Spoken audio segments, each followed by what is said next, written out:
I believe that God's going to love me no matter what. Even if I drink, I'm just going to cut off communication if that happens. And so I want to participate in this relationship. I want to seek and I want to serve and I want to give as an extension of the love that I am receiving. But that's not God's rule. That's what I choose.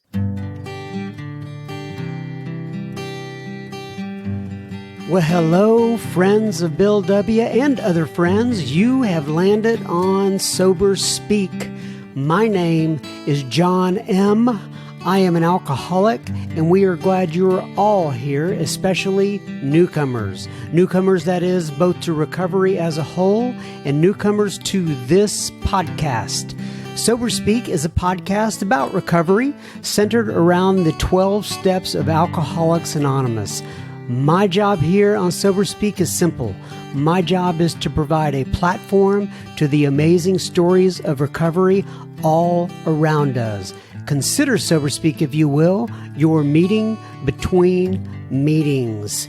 Please remember, we do not speak for AA or any 12-step community. We represent only ourselves. We are here to share our experience, strength, and hope with those who wish to come along for the ride.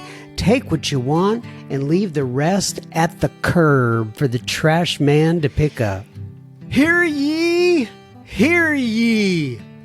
That was the voice of Jennifer H-K that you heard at the beginning of this episode, and you will be hearing so much more from her in just a moment on this here episode number 190 of Sober Speak.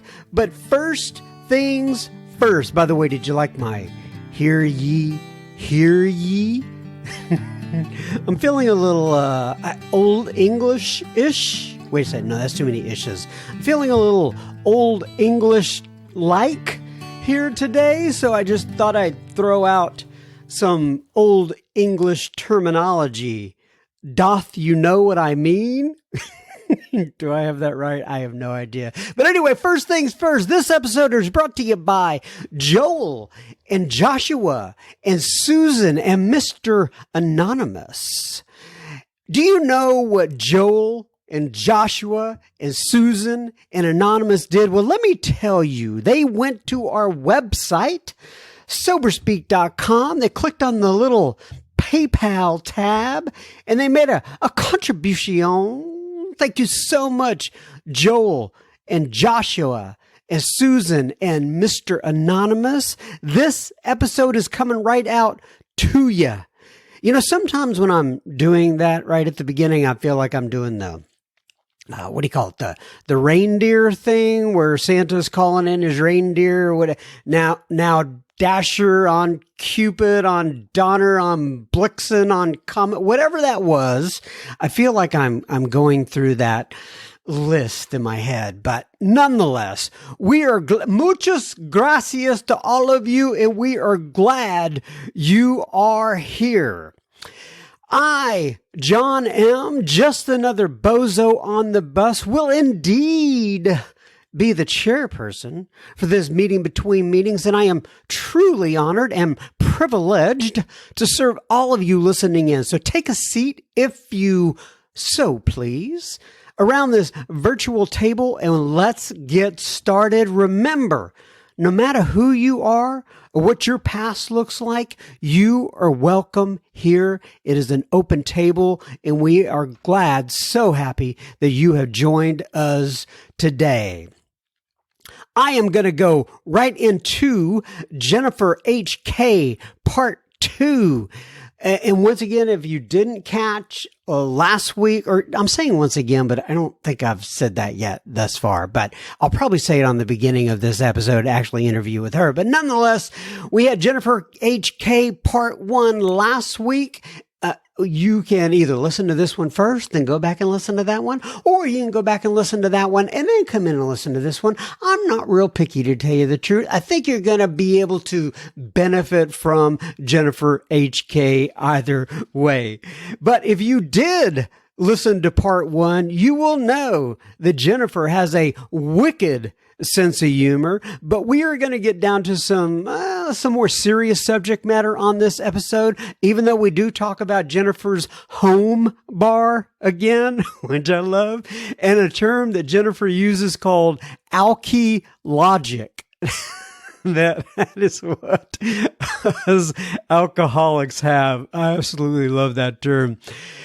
Jennifer talks about her experience with what she calls being a, quote, orbiter around AA meetings, and you'll have to listen in for that. She says her idea of heaven is wings and bib overalls. She talks about her relationship with her husband and how that came about, and developing her, quote, ideal sex relation, as is mentioned in the big book of Alcoholics Anonymous. She addresses God's love, God's judgment, and so much more. Without further ado, ladies and gentlemen, I do present to you again, Jennifer H-K, and we will have plenty, listener feedback at the end of this ep. Enjoy.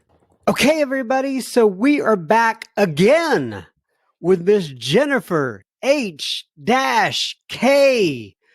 And I am going to ask you, Jennifer, to go ahead, introduce yourself, give your sobriety date if you wish, and tell people where you live in this great land of ours. Well, hi, y'all. My name's Jennifer Hulley, and I am an alcoholic. I've been kept sober since December 5th of 92, and that's my miracle. And I live in Plano, Texas. And we talked about this last time, but we are actually very close to each other because Plano and Frisco, where I live, actually butt up next to each other. And as you said last time, you grew up on the mean streets of Plano. That I did. And the mean streets of Plano is kind of a joke because there aren't many mean things going on in Plano. Not a lot. Pretty tame. Yeah, it's pretty tame. So last time we got together with Jennifer, we talked about her sister. We talked about her mom and her family and growing up there where she grew up. We talked about her home bar. We talked about some of the interesting situations she got herself into during her drinking, and about how she moved in next to her home bar, thought that would solve things, but apparently it did not. And then we were kind of moving forward from there. So we really got through kind of the middle point, or kind of the end of your drinking there. So why don't you kind of take us through maybe those last days, what it was like going through maybe into your first AA meeting, and I'd like to hear about that. Okay. I had gotten a couple of DWIs, and by the time my drinking had progressed, I'm probably 8 years in at this point, and I'm a daily drinker and a daily drunk. I have 2 jobs that I do. I am a preschool teacher, but that kind of starts getting really complicated as my alcoholism is progressing, because they want me there every day in the morning, fully dressed and ready to function. And that starts getting real tricky for me because I just don't know where I'm going to be. And time gets real fluid. And so just before, I really never got fired, which is the miraculous thing, is that I never got fired drunk, because we have those little antennas that know when we're getting real close, and I jumped before they pushed me. I've gotten fired several times sober. I got a little sassy, but sassy. But so when the daycare would get a little too rigid about morning, then I would quit and I would go to work at a bar. And because drunks and 4-year-olds are kind of the same thing. And I had some transferable skills. And but with the bar, then there's really no bumpers, because I'm not working at some classy place. I'm working at pool halls and that kind of dive bars. And but with that, then I'm drinking a lot. I mean, there's no off switch, and that starts getting out of hand. And so I keep sort of flip flopping between these 2 different jobs. I'd go back to the daycare and not be able to hold it together, and I'd go back to the bar, and that's too much. And I'm just Goldilocks in my way through life, trying to find something that fits, and it's just not working. And along with that, there's all these, I was in relationships. I don't know what these men were doing. I mean, again, I'm delusional. And so I have all these different boyfriends, all of which I'm trying to make marry me. And that's not going well, because I'm frightening. Apparently, I live in. It's funny now, but I mean, it really was back then. I'm just what from where I'm standing. I'm just needy, and I just want somebody to love me. And from their standpoint, I'm angry and I'm abusive. I really am. I have become violent, which to this day, when I say it out loud, I'm like, that is so contrary to everything I know about myself. And yet when I am in my active alcoholism, I'm rageful, and I am physically and verbally abusive. And, and once again, I retold the story to myself in a very different way, that I was being abandoned, and that I was being neglected, and that I was the one who was being harmed. But when I look at the true story, my alcoholism had just turned up the volume on everything, and everything seemed to escalate. I drank so that I wouldn't have to feel anything bad, but I got to where I couldn't feel anything good either. And so to prove that you loved me, we had to have this big dramatic thing where I kick you out and you're supposed to beg and all this. It's just drama, just so much drama. And my life is just falling apart. So where were you? So you had all these boyfriends. Is there any particular place you're finding these guys? Oh, I'm finding them at the old home bar. For the most part, yeah, they wandered into bars, pool halls, and that kind of stuff. I'm not really dating. It's sort of they follow me home or I follow them home or something. I mean, we're not rocking a lot of social skills here. And I like guys who have no jobs and no cars, because they're easy to track. I'm a big fan of the fixer-upper. And again, funny now, not so funny then. Right. I'm putting the bicycles in the back of my car, and I only have a car because my parents are, footing the bill or trying to duct tape things together for me, which I am tearing apart as quickly as they can fix them. And so I've got this little guy who he had some staying power. I will say he outlasted most of them because he grew up with an alcoholic mother, and I think he'd had some pretty good training for the chaos that was living with me. And but even he couldn't deal with the crazy, and so he wound up going into the Navy to get away from me. And but then he forgot what a jerk I am, and I forgot what a jerk he is, and we got engaged. And but we had a couple of little things going against us. He kind of drank like I drink, and so he kept getting thrown in the brig, which was postponing the wedding. I kept kind of forgetting to be faithful, because I'm going home with strangers, because remember, I don't keep it at home. I don't keep anything at home. And once you're there at 3 a.m, there are expectations, and so it's just not going well, but I truly believe, once again, there's this story that I've told myself, that if I can just get married, and if I can just have this little redheaded baby, and if we can live in some place with barbed wire where we're both heavily supervised, then maybe we can get it together and turn into adults. And instead, that's just, when the wheels fell off of that thing, because he couldn't stay sober long enough to get down the aisle, then I wind up moving back home with my parents, and my parents are still teaching school. They're getting up every morning to go do responsible things, and their daughter's living in their home, staggering in at 2 and 3 in the morning, bouncing off the cabinets. And I'm just so arrogant. I think nobody knows what I'm doing, and that I'm not hurting anybody but myself. And today, what I know is that I'm holding them hostage, that they are terrified of me not living there, because then they won't have any idea what's going on with me.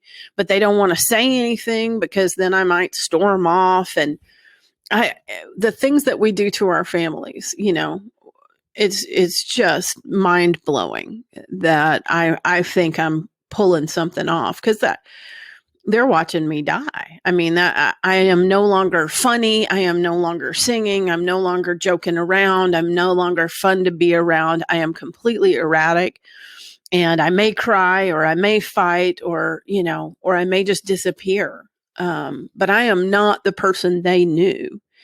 And I'm still drinking 2 counties away every night. I'm still going back to that home bar, um, for reasons I can't even explain. I don't even have any excuses for why I thought that was necessary. It's just what I did, and so every night I'm driving drunk 3 counties away, 35, 40 minutes every single night drunk. And on November 19th, I get pulled over on another DWI. And the only thing that was different that night was that I told the truth. And I've been a liar a lot longer than I've been a drunk. I developed those skills early on. And so no one was more surprised than me when I told the truth. The officer asked me how much I'd had to drink. I knew I was supposed to say a couple. Everybody knows you're supposed to say a couple. And I said $67 worth, because I knew how much my tab had been that I paid. And I went to jail. And I had a moment of clarity sitting in a jail cell. And that moment of grace was simply that I saw myself for what I was in that moment. I could no longer say, what's a nice girl like me doing in a place like this, or there's been a terrible misunderstanding.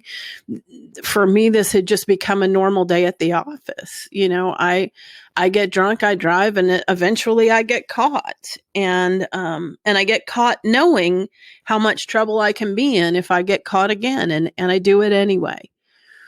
And so I said a prayer, and I asked God for help, and I made a decision to go to AA. And I meant that as sincerely as any decision I have ever made in my life. But the problem was they let me out. And when they let me out, instead of running to an AA meeting, I tried to fix the trouble I was in. I tried to get my car out of the pound, and I tried to get my work off my case, because by then I'm the assistant director at the daycare, and I have not opened the daycare because I was in jail. And so I'm in trouble. Bunch of parents are standing out front waiting for me, and I'm still incarcerated. But that my boss doesn't know that. I made up some ridiculous story. I have no idea what it is now. But I know I'm in big trouble at work, and my car is in the pound, and my parents don't know where I've been, and they don't know the trouble that I'm in, and I don't want them to find out. And every attorney in Dallas is sending mail to my house, and I've just got a lot on my plate. I can't be worrying about AA, and so I that window of opportunity begins to close. The willingness, the fear, whatever it was, I get too busy with my project of trying to make my everything look okay, instead of trying to get things to be okay. And I'm driving around a group, like I'm trying to make myself go, but the longer I wait, the worse idea that sounds, because I kind of put together, they're going to want me to not drink there. And I don't really think I cannot drink. I mean, this is a really bad time. I call this alkalogic. It's like when things settle down, I can probably write my inventory. Or, when my life gets better, I'll go to AA. And I kind of don't figure out that that's the wrong order. And so I'm driving around a group, but I can't make myself go in, because I'm getting scared about what does that look like, and how do you do that? And of course, my mind is bouncing. I don't think I'm unique in this. I'm going out, 6 years, and what happens if this thing happens? And can you not drink then? And I can't even walk in the door because suddenly I can't have champagne at my wedding. What are we talking about here? I'm not engaged, but I've got to plan ahead for this big soiree that I'm going to be having someday with somebody. And I'm just making up all these excuses not to actually go to a meeting. It's nuts. It is nuts. So you said you were driving around the meeting? Is that what you said? I'm a big orbiter. I like to orbit the meeting. I can even go to the parking lot. I knew the schedule of the meeting because I knew when the people went in and I knew when the people with the styrofoam cups came out. One night I accidentally showed up there at meeting time. I just almost had to go in, but then I remembered I don't have an AA book. And so I left the place where the AA books live to go on a quest to find a book in order to prepare for my meeting. And that takes me on a tour of half price books all over North Texas. And because then I'm so arrogant, I have to have a clean copy of the book. Now, I knew they had clean copies of the book at Barnes & Noble, but they were really expensive there. And I was not that optimistic about my prospects. And so I finally find a clean copy of the book and I start reading it by myself to prepare. Once again, I can't go to the meeting. I've got to read to study for the meeting. It's so stupid. I mean, it's just nuts. This is how my head's out to kill me.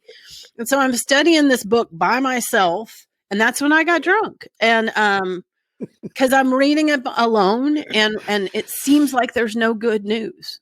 Now, today I read the book and I read nothing but good news in there. But back then I'm like, holy cow, this is all about not drinking like forever. And that does not seem like a good plan at all. And really the big fear was what I probably can't do this. Like I probably can't. Why would I walk in someplace and say I'm turning myself in to not drink when I know I can't not drink? And so I start coming up with an alternative plan. And my alternative plan is I know a criminal who has a lot of more DWIs than me. And I think, here's a man with a real answer because he's not in jail. He's still drinking at my home bar.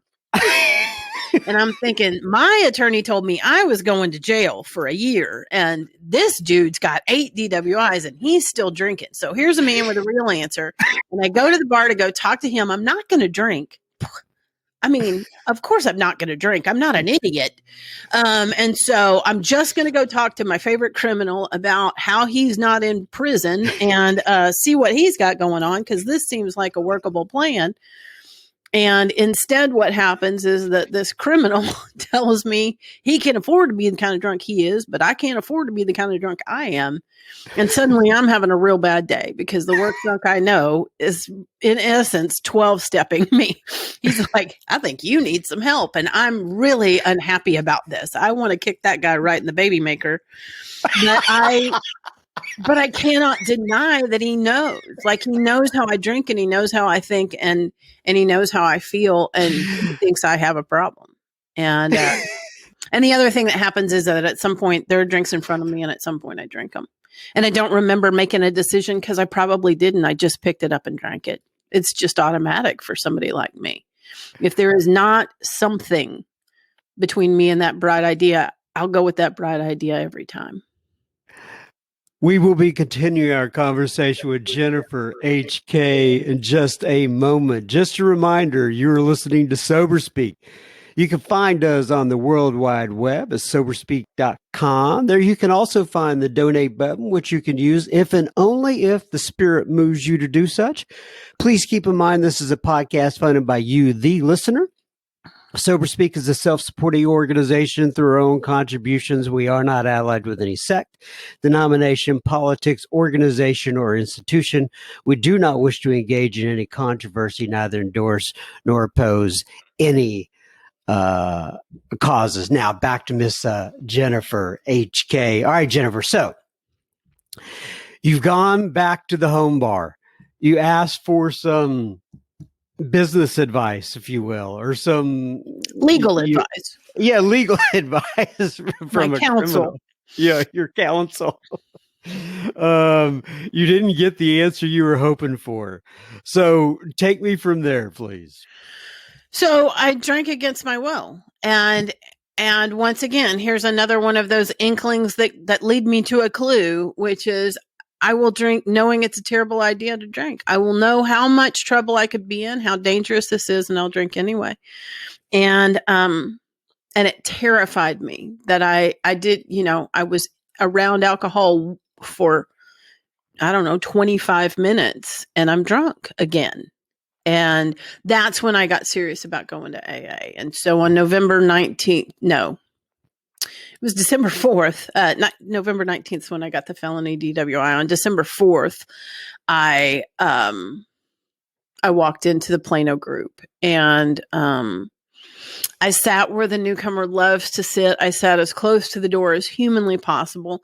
This was back in the early 90s when the Plano group was in a little greenhouse that someone had sort of donated for that purpose. And everyone was sitting at the other end of the room in a circle, and I'm sitting way back here by the door. And they turned out the lights and they lit the candles, and I knew I was in a cult, but it didn't matter because I had nowhere else to go. And right before the meeting began, someone said, "Hey, there's a seat down here. Why don't you come sit with us?"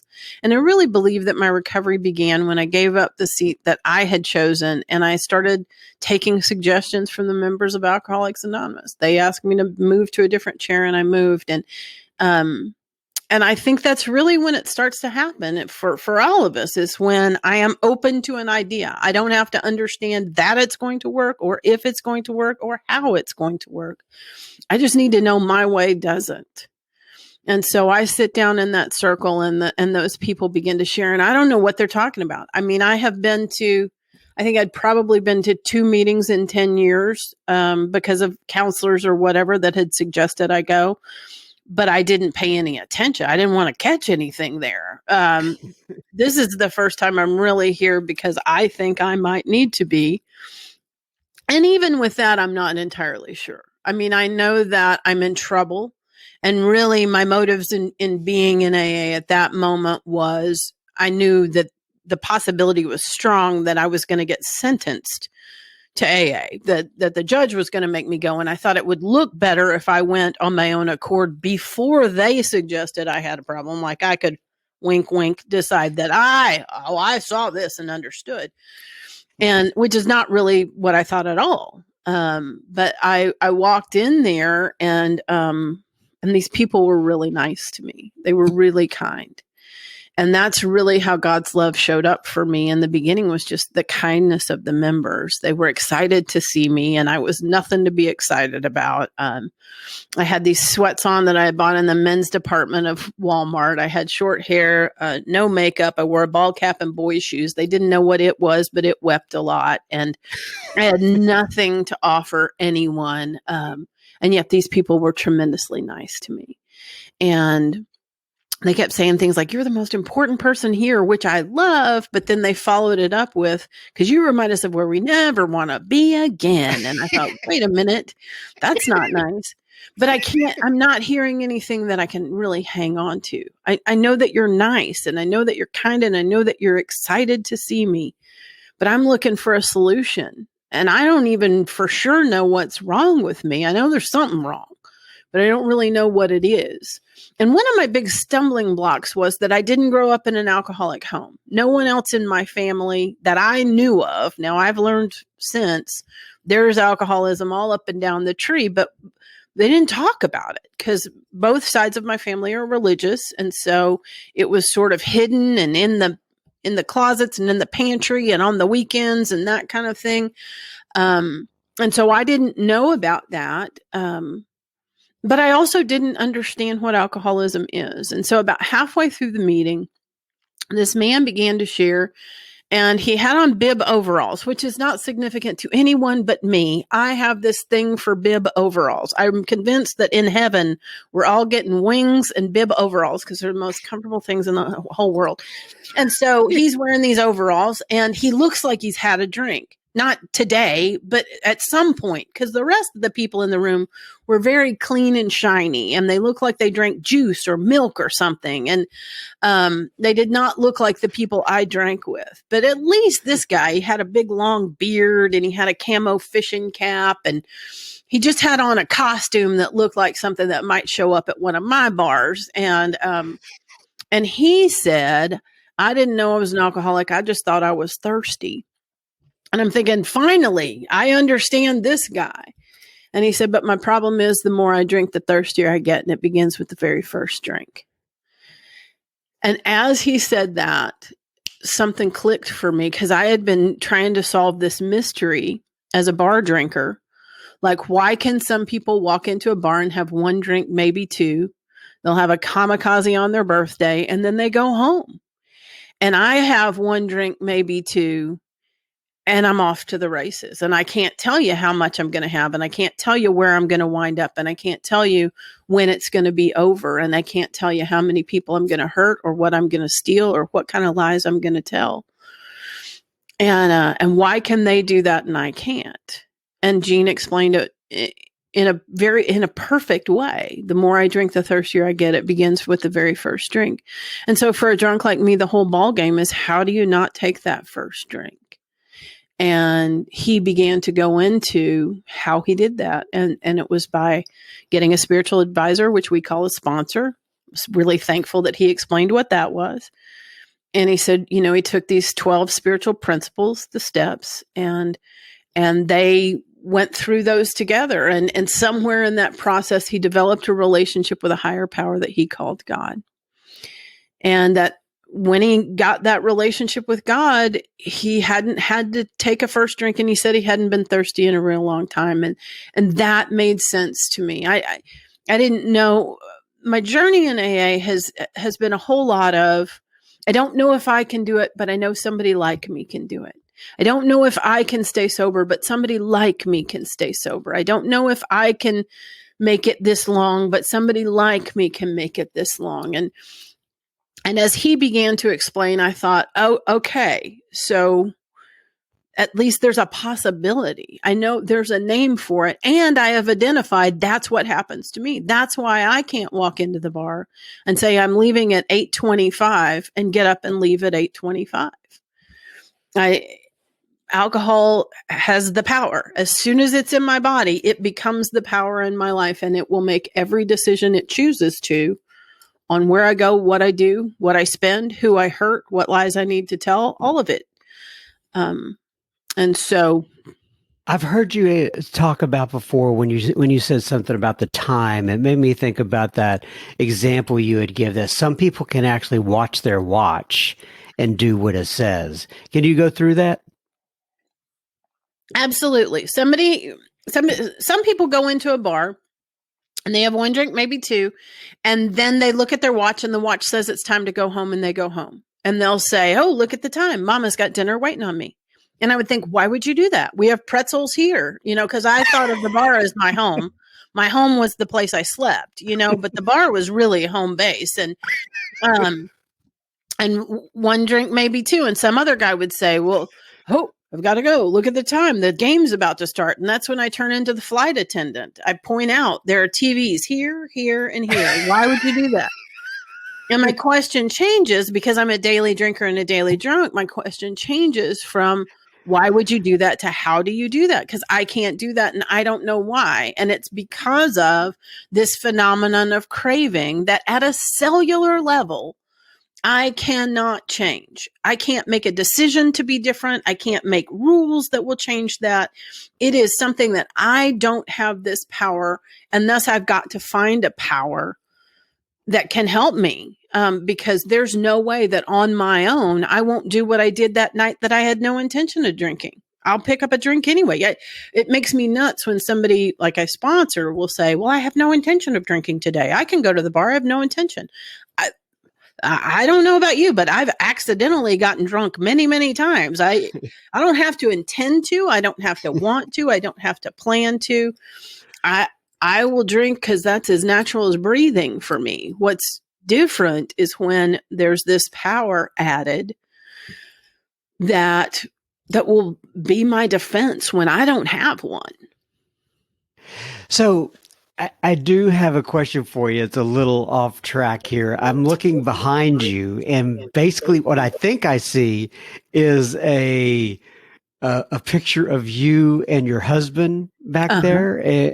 So obviously something has happened since you actually got sober. Looks like you're married now. And I mean, when did that happen? How did it happen? Just kind of talk about that a little bit. Sure. I actually am wearing overalls in that picture based on my deep belief about how magical overalls are. I met my husband in high school, but he was a nice guy, a nice, nerdy, quiet guy. And we were in student senate together, and he would look at me all moony, and bless his heart, he was so shy, and I was just getting started. I was already drinking and kind of going wild, and I knew I could hurt him.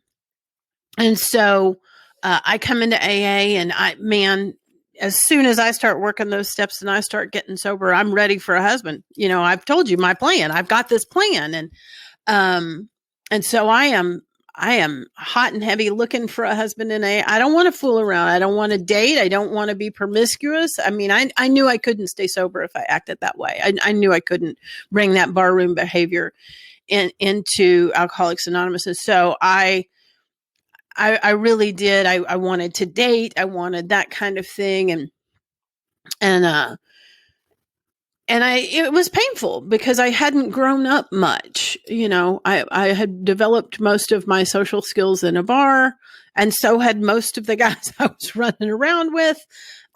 When I found AA, I fell in love, and I was going to meeting after meeting after meeting after meeting after meeting.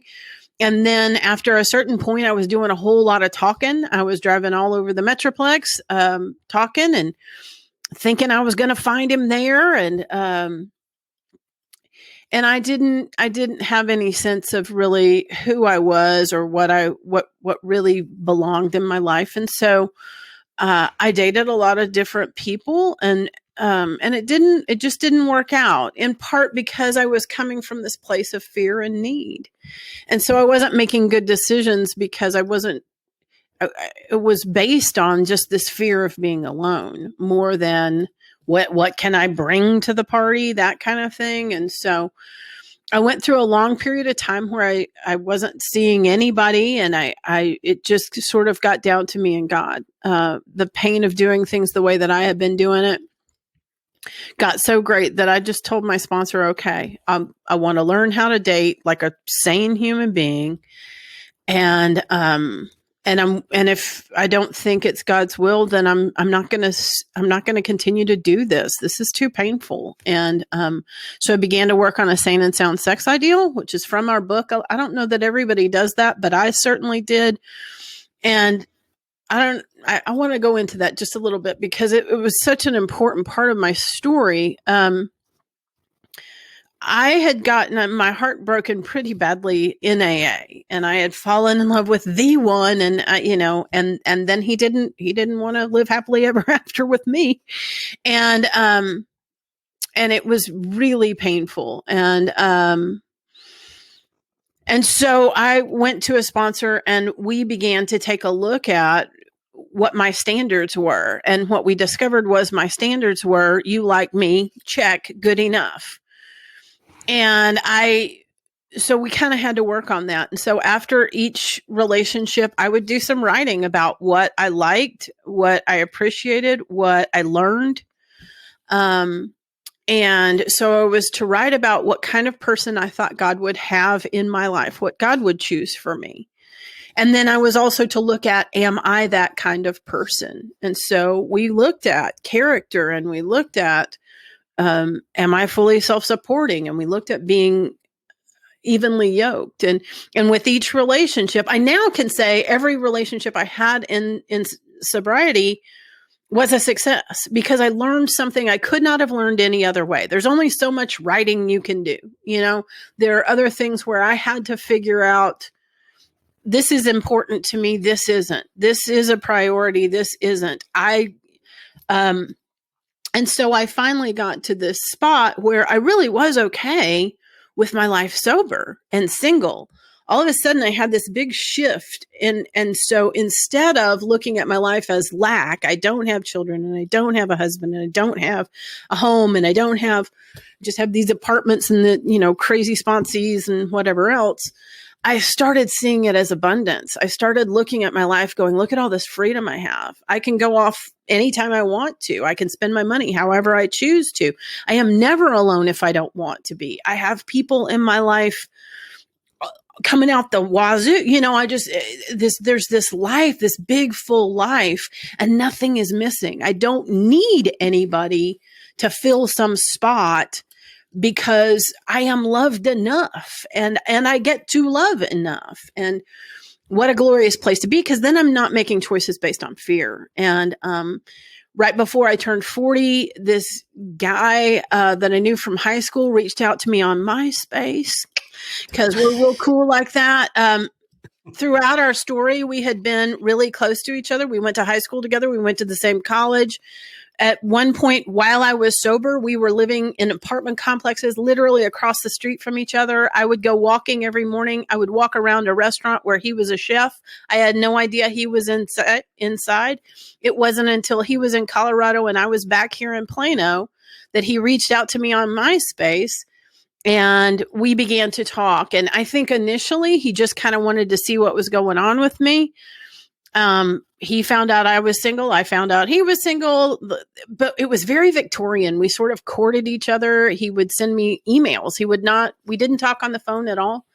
And he flew from Colorado to Dallas to take me to dinner. I mean, he stayed for a week, and I knew that I was in love with him before he showed up. But the coolest part was that I was in no hurry. We did long distance. We made a decision that we'd try it for 2 years. And if we wound up in the same place and could do that without it being painful, then it was probably what was supposed to happen. And if it didn't, that was okay too. And in short order, things sort of fell into place where we could be together. And it was a really neat thing, because the whole time I was just like, if this is God's will, I can't run it off. And if it's not, I can't make it work. And so I was as completely authentically myself as I could possibly be, even when I knew it might disappoint him, or, I never tried to package myself up as something I'm not. And it's been a really cool thing learning how to be married. How long y'all been married now? We're coming up on 12 years in October. Wow, that's fantastic. Congratulations. Yeah. All right, Jennifer. So, excuse me. You are talking to people that are going to be in all four corners of the world. And if there's anything that you can share from your heart, your experience, strength, and hope to kind of wrap us up here regarding your experience in Alcoholics Anonymous and what you would say to people, is there anything that you would like to share? Absolutely. For a long time in AA, I could speak pretty eloquently about the idea that there's a God that loves you unconditionally and that wants nothing but good things for you. But I didn't necessarily believe that for myself. And I'm not entirely sure why. I guess I was sort of invested in being broken. There was just something about that I just couldn't quite let go of. Like I had somehow disappointed God in some way. It's an old idea, that I started out on one path and then there was this big swerve. And today I believe that a really cool thing that happened. I don't know that I had this belief. My dad pointed it out to me. My dad really liked the idea that I would be a minister. His dad had become a minister, and his dad's dad was a minister, and he had actually gone to seminary too. And then I turned into a drunk, and for a long time, my dad would say, "If you just go back to church, you'd be okay." And I couldn't do that. I couldn't be honest about who I was. There was so much guilt and shame. I couldn't hang out in God's house. That just felt wrong to me. None of it felt good or hopeful or helpful. And I go now, but that took some time and that took some healing, and that there was a path back to that. But at some point, my father gave me a card, and it said that God had chosen my pulpit for me, and that it was here with y'all telling my story, and it was a way that was completely authentic to my life, because I get to do all the same things. I get to talk to people. I get to help people. I get to share my story. I get to share spiritual literature with people. I mean, all the things that I liked best about that.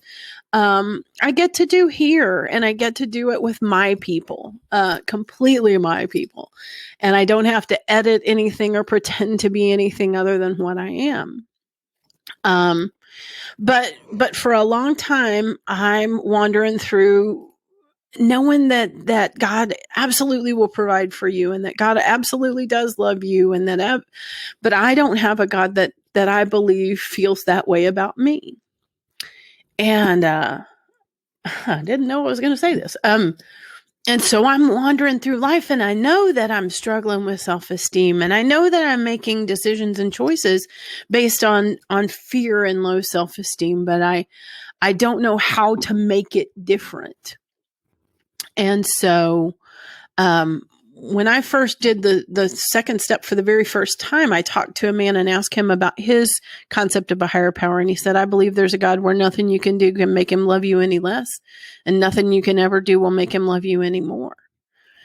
And I loved the way that sounded, but I didn't write it on my second step because I thought that was too much. I just didn't. And so right around the time I was 14 years sober, I'm sort of hitting a wall with this belief, this limited concept of God that I think is, just God, don't give up on me. Just don't give up on me. But I haven't bought into nothing but love, nothing but grace and mercy. And so I have this friend who was reading this book. It's a spiritual book. It's not a conference approved literature. So I don't ever talk about what it is.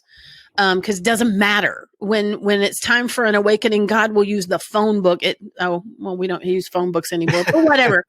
God will use a catalog if it's time. But anyway, this friend of mine's nagging me to death about this book, and she wants me to read this book, and I don't want to read the book because I know the book's going to be some sappy thing that I don't want to read, but she won't let it go. And so then she buys me the book, and then she nags me every day about reading the book, and I don't want to read the book, but just to shut her up, I'm going to have to read the book. And I'm reading the book, and I still don't like the book, and I don't think it's going to do anything, and she's just certain this is going to rock my socks, and I don't like it. And finally, near the end of the book, I'm just struggling through it to make her shut up. There's this part, and there's a character in the book named Sophia, and the character in the book, Sophia, is one aspect of God's personality, in essence. There are several different characters for God in this book, and this one happens to be named Sophia. And I have a niece named Sophia. And my middle niece, Sophia, when she was little bitty, she loved me so much. She wanted to breathe my air. She wanted to think my thoughts. She wanted to be just like me. And I couldn't explain it. I could never explain why.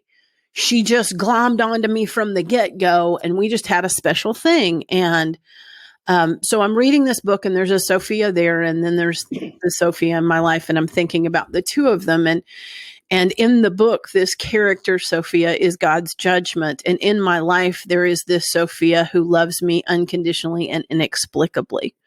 And these two ideas collide, and I'm thinking about God's judgment is that I am unconditionally and inexplicably loved.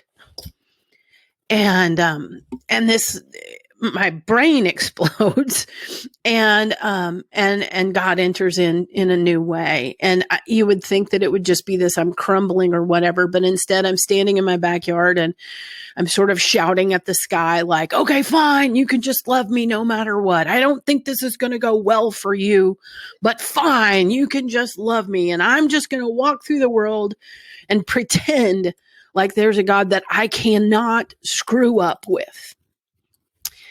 And nothing changed in my life, but everything changed because I entered the world in a whole new way when I believed that there was a God that was just going to love me no matter what, whether I did what I was supposed to do or whether I didn't, whether I said the right thing or not, whether I paid the bill on time or didn't.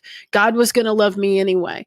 Now, what I know for me is that I receive far better when I am sober and seeking and serving. I experience that love in 3D when I am doing those things. And so for me, it's best and healthiest if I'm participating in the relationship that way. But I believe that God's going to love me no matter what. Even if I drink, God's going to love me no matter what. I'm just going to cut off communication if that happens. And so I want to participate in this relationship. I want to seek and I want to serve and I want to give as an extension of the love that I am receiving. But that's not God's rule. That's what I choose. That's how the love manifests itself from my end.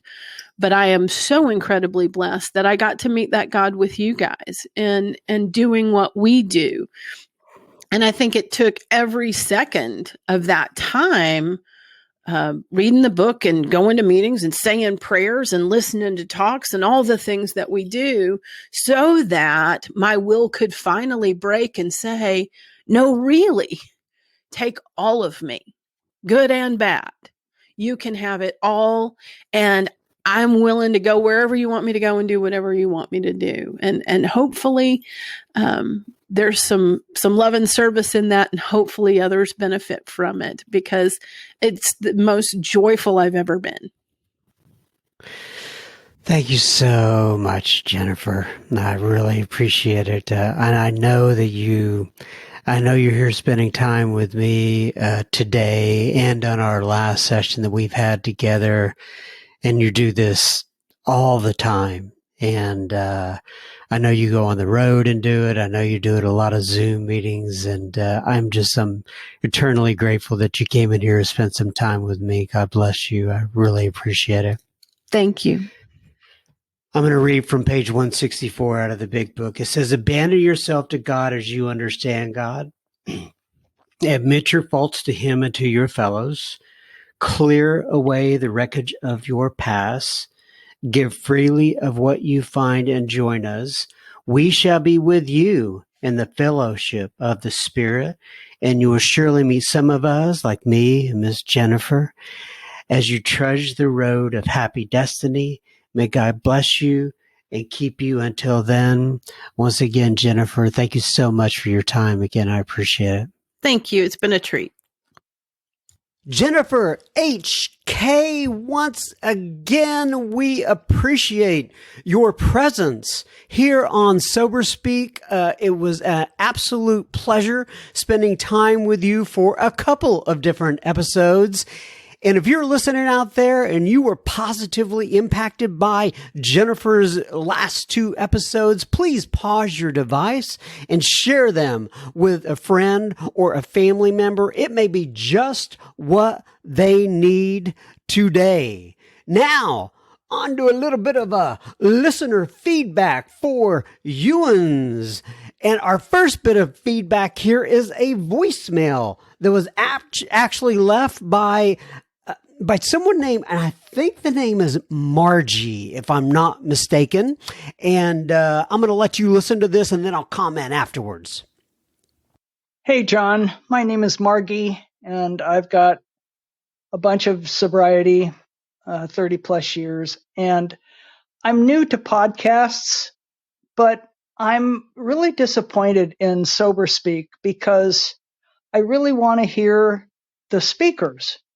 And I find myself getting irritated with the extraneous stuff, like your introductions, your conversations with them, period.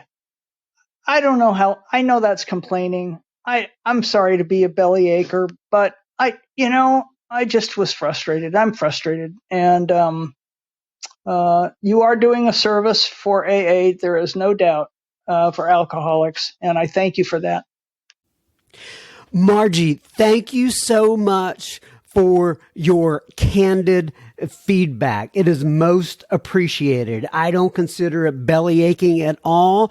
You just have an opinion, and that is okay. That's what, Alcoholics Anonymous and all the 12-step programs are made out of. A lot of people with a lot of opinions. And so here's what I would say. Is that one way you can skip over my gibberish, if you will, is there on a podcast player. I don't know how you're listening to this, but there's generally a little button that you can just hit a 30-second forward, just hit that, I don't know, 6, 7 times, whatever it is, until you hear me not talking anymore and you hear the speaker. And that's one way to get over it. And there are tons of other sober formats out there and different podcasts. And some of them have just speakers on them. And that's really all it is. It is just the speaker talking. And if you have any questions on that, please write me at John, John at soberspeak.com. You didn't leave your email, so I have no way to communicate with you. But if you're listening to this and you want some additional insight on the world of podcasting and or other places that you can access speakers, you just let me know. But thank you for writing in. Thank you for calling in. Or it's not even really a call, is it? You click a little button and then you record your voice. So thank you for leaving a message, I guess is the way we say it. Emily DMs me on the gram. She says, "Hey, John, I just wanted to say it was so good to see you Sunday at yoga." Emily comes to our yoga Sunday classes. By the way, if you're interested in joining that, it is open to all. And the first half of it is a meeting, an open meeting for anybody in recovery or anybody interested in recovery. You don't have to be an alcoholic. And then the second half is a yoga / meditation session led by Megan P. and Tanya. They kind of go back and forth on who's leading that. But you go to our website, soberspeak.com, and you click on the Sober Resources tab. But anyway, Emily, back to Emily on the gram. She said, "It was good to see you Sunday at yoga. I so desperately wanted to stick around after and talk to everyone. Tell you we'd been missing you. I fell asleep in Shavasana at the end." She says, "I woke up and I was like, oh shit, S." She says, "Oh, S." She says, "I was so confused. Laugh out loud. I had to tell Megan that I didn't mean to pass out. Oops." Anyway, hope you have a great week. As always, grateful for you, and I'm grateful for you, and I always love to see you at those yoga classes. Emily, thank you so much. She put a little praying hands there at the end, but thanks for writing in.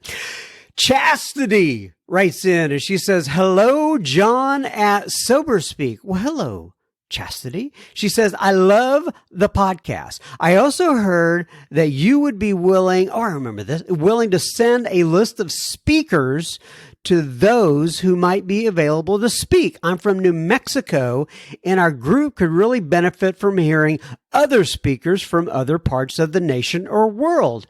Please send me the list you referred to. I would greatly appreciate it. Thank you so much, Chastity J." Well, Chastity, as you know, I got you that list out. And for anybody else listening out there, I have many of our speakers that have been on the podcast before. I have their emails and their names, their first names and their emails, and I can send those out to you. They can be either at live meetings if you need them to, or, if the logistics work out, or they can come join you at your Zoom meetings, and they're more than happy to do so. So just send me a note to John, John at soberspeak.com, and I will get that over to you. Marie writes in. Marie says, "Hi, John. I'm originally from the Bronx, New York, but now living near Seattle, Washington, where I got sober. My sobriety date is August 26th of 2016. Addiction runs rampant. How do you spell? You know what? I know I've said that word. I know what it means. RAMPANT. But do you put the T on the end? Rampant in my family. My apologies. I'm bastardizing the English language at this moment. She says, "My mom has had a terrible gambling addiction. My father was an alcoholic who died 38 years ago from this disease. He was 43. My brother John died at the age of 42 from a drug overdose. I have 6 younger brothers and only 2 are not addicts as far as I know. Man. She says, it was easy for me to live in denial of my own drinking problem. After all, I only drank wine and always out of a pretty glass. That it was 2 bottles a night didn't faze me in the least. I finally quit drinking when the cold, hard truth that I couldn't stop finally hit me. I went to my first AA meeting and never looked back. I have a sponsor, and I also sponsor other women as well. There were a few months last summer when I opted out of the program thinking I could do it on my own. I have parted ways with my sponsor, and she took it personally, gaslighted me, and turned me off for a while. One day, though, I thought I should take up smoking again. That put the fear of God in me because I realized I was working toward a relapse. I got another sponsor and started working the steps again.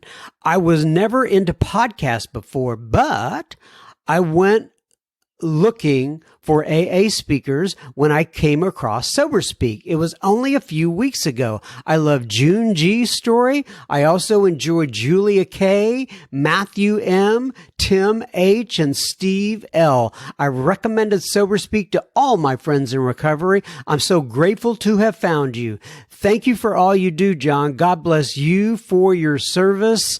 This grateful alcoholic appreciates you.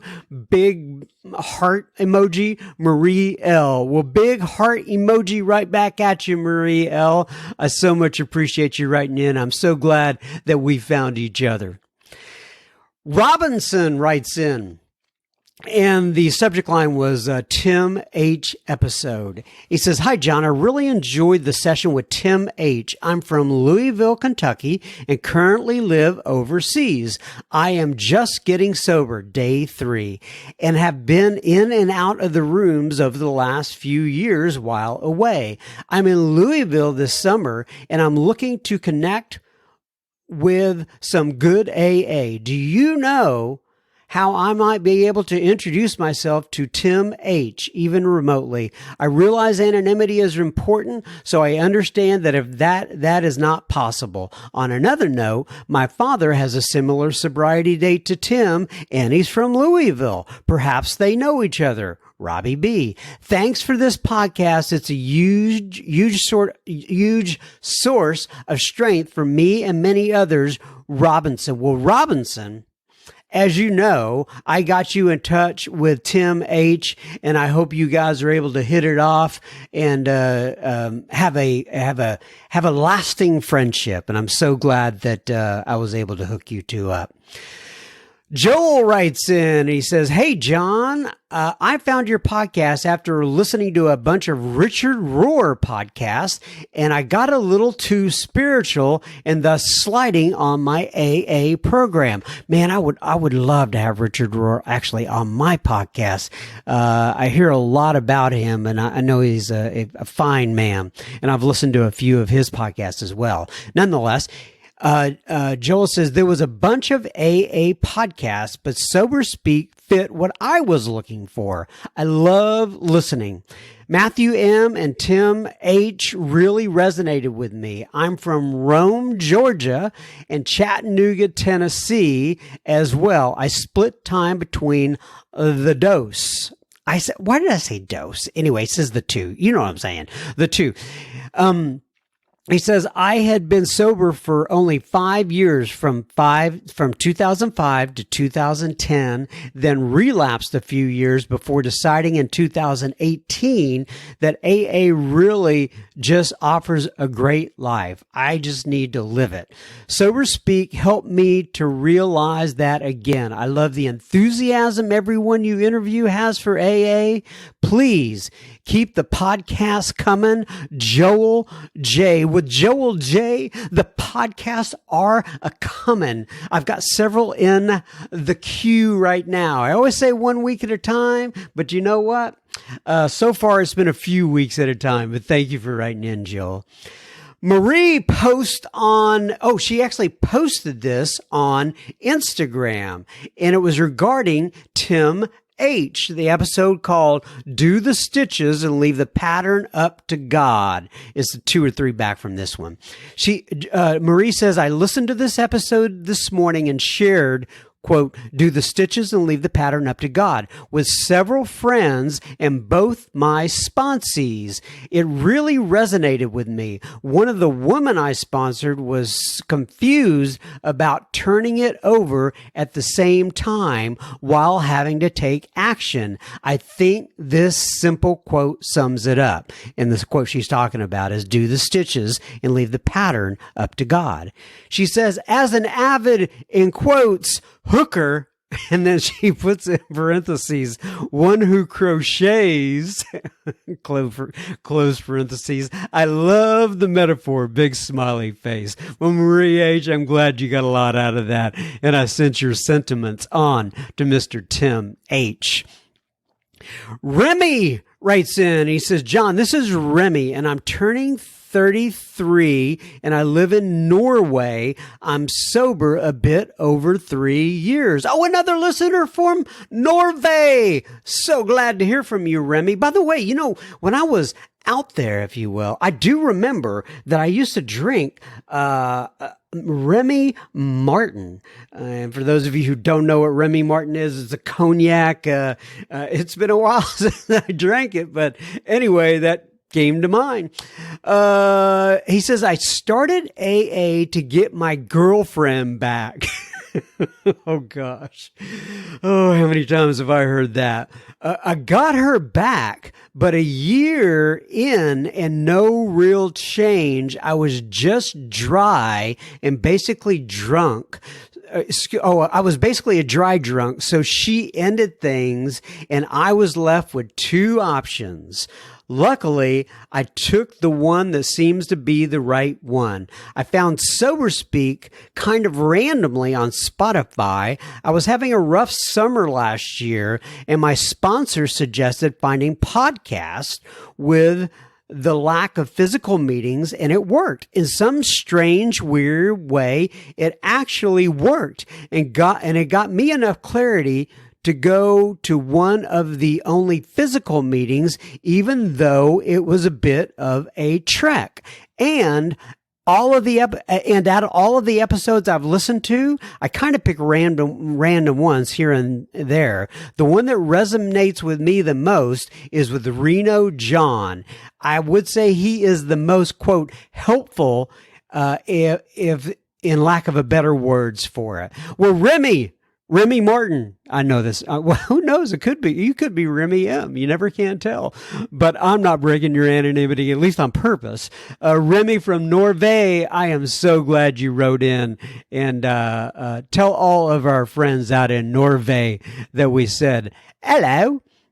Now, why would I say something to people in Norway with a British accent? I have no idea. But nonetheless, Jan writes in, and last but not least, and now this does go back to the listener who left the voicemail a little bit earlier. I think it was Margie, gets tired of the gibberish, but nonetheless, he said, Jan says, hi, John. I was listening to a speaker in Al-Anon that recently resonated with me. He talked about a speaker, Billy Kay, who he had heard, and how the Big Book Awakening has really made an impact on him. So I found your podcast when I searched for Billy Kay. A lot of what he spoke about made a lot of sense to me as well. I will be a listener to Sober Speak now, and I'm grateful to have found you. Thank you for your service.